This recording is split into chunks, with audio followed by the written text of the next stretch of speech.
I gotta say, chapter 4 is probably the most interesting chapter of RWBY in a long time. I thought it was pretty damn boring for the first half, but by the time the second half rolled in, I actually found myself invested. I was invested in the story, and the characters, the narrative. So let's get my problems out of the way quickly so I can focus on what I did like.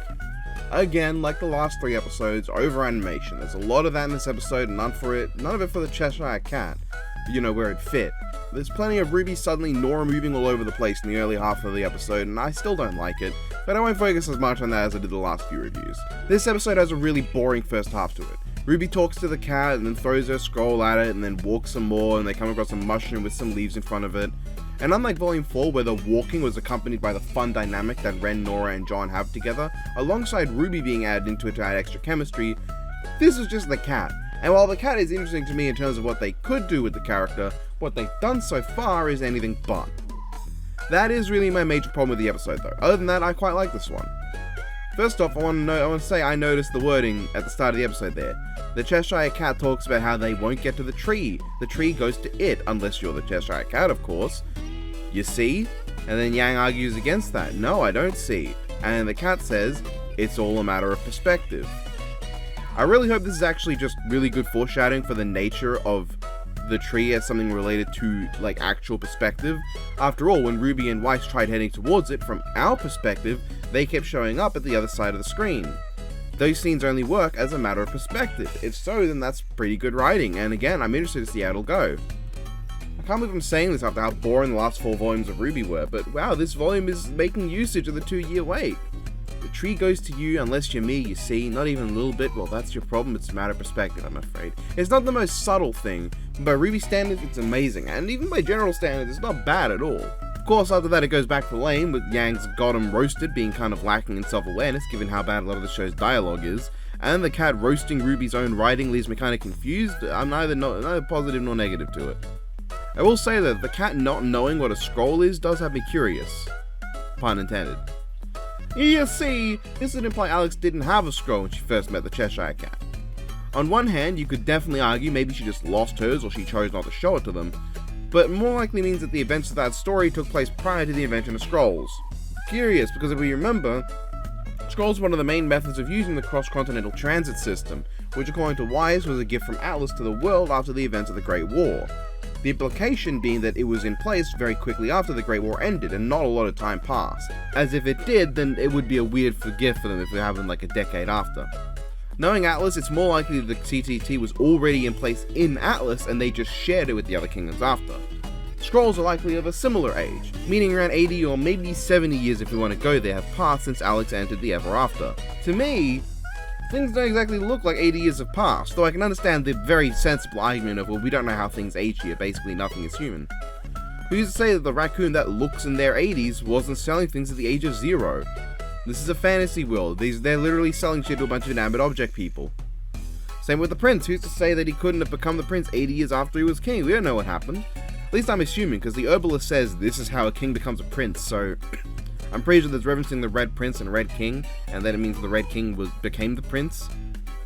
But maybe all this is actually meant to be paying off by telling us that time moves differently in this world.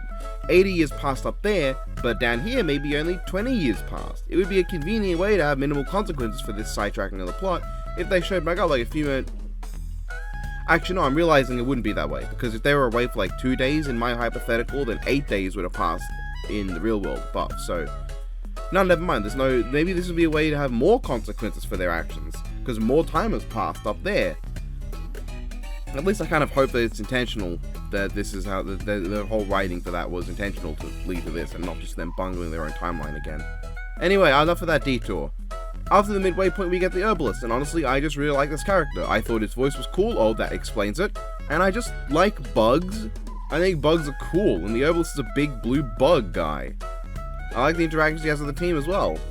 Again, it's not necessarily subtle, but I think it's good enough, and it's subtle in not necessarily his words, but in RWBY's reactions.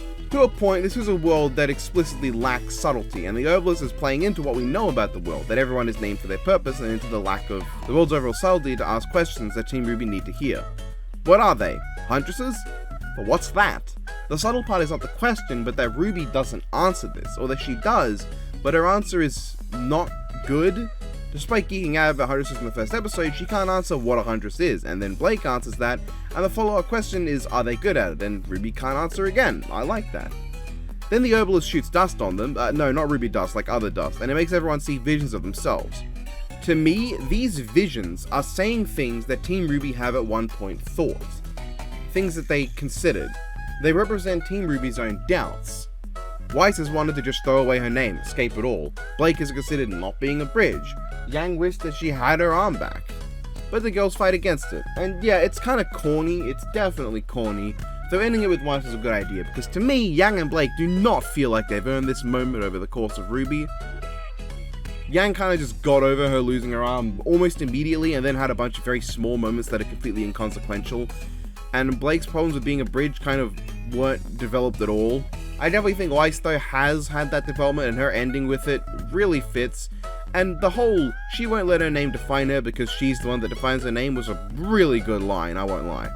Then we see RWBY. It was kind of obvious this had happened once things were set up, but I do like RWBY just not being able to answer.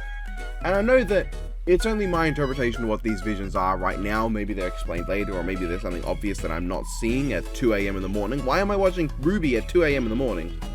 But the fact that RWBY is talking about how RWBY wants to be a Huntress implies that maybe RWBY never actually saw herself as a Huntress, really. She idolized them, she wanted to be them, but she never really considered herself one because she never really saved the day. She's being asked, are you a Huntress? Wouldn't it be cool to be one? Someone who saves the day.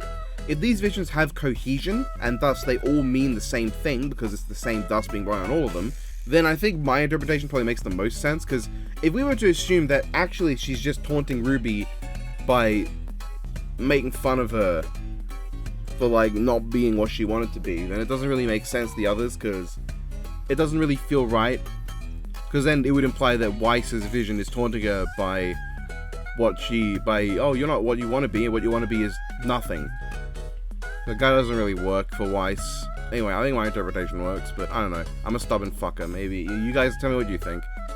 But it would imply that RWBY never considered herself truly a Huntress, but someone who was trying to be one, and having utterly failed at the end of the last volume, broke her little fantasy of being a Huntress, which again, would be in line with what would make logical sense and is what been shown in this volume. If that's the case, then bravo. I'm now actively interested in RWBY's character arc, but I'm not changing my Bridge series to reflect it. I'm taking my RWBY in a different direction, though advertising my own series is not what I'm trying to do here, but please go watch RWBY Abridged, my one, the good one of my one, and not like 3 others that aren't made by me that are also good. Anyway, the cat interrupts, and Now, I'm assuming I'm correct in feeling off about the Cheshire Cat and wanting them to be an antagonistic force of some kind, especially with how they're so intangible, and faster than Team RWBY can react. This could be them trying to stop RWBY from going over problems, and the tap they gave the herbalist could be them messing with the herbalist to put RWBY on the track they want. Or the Cheshire Cat is a good guy and just want to stop RWBY from getting more depressed, and there actually is something wrong with the herbalist, but that would be lame and boring. That's the end of Chapter 4, easily one of the best chapters in recent times for RWBY, though recent means only so much, and the last actual volume was 2 years ago. Now my favourite chapter of Volume 9 so far, but then again, consider that Volume 5 also had a Chapter 4 that I loved at the time, so let's see how this goes. I'm optimistic at least, and that's a good thing. That's all for this video. Have a good one, fellas.